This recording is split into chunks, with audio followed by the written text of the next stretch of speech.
Lesibhedlela sizonciphisa umthamo wokuthutheleka kweziguli ezibhedlela ezingomakhelwane okuyiMahatma Gandhi, iKing Edward kanye nomtholampilo wasePholi.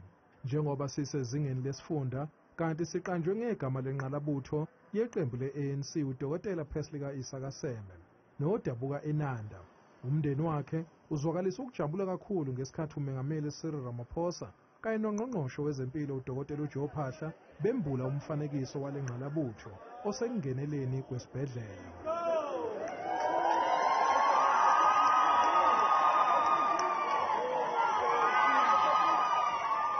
Lezi izinkomba zemisebenzi kaSeme.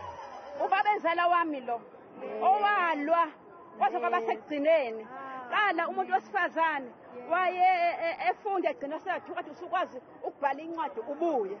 Kodwa walwa by all means wathi hayi abafunde bonke abantu. Silento esiyona through ngaye. Umengameli uthi lokhu kuwukusondeza uhlelo lokuhlinzekwa ngezempilo kubantu abahlala ngaphansi kwe-inki. Sakhiwa lesibhedlela in response to the increasing and pressing healthcare needs of some 1.5 million people abahlala la Kwamashu, eNanda, Ntuzuma and the surrounding communities. Umengameli uqinisekise izakhamuzi esifundazwe ukuthi lesi sibhedlela esinazo zonke izinsiza zezempilo. Ngabuza kuDr. Phaahla ngathi, is this the NHI at work?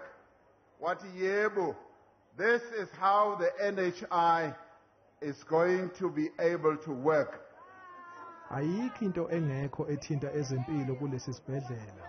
The facility is a facility that's aiming for excellence firstly, and for us as healthcare workers to be joined such a facility is a great opportunity.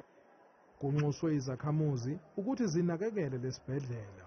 Lesi sibhedlela must never be vandalized.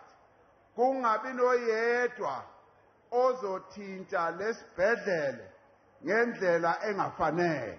Lesi sibhedlela sizokwazi nokwamukela iziguli ezidluliselwe kuso ngenhloso yokuthola unyango olusezingeni eliphezulu esifundazweni.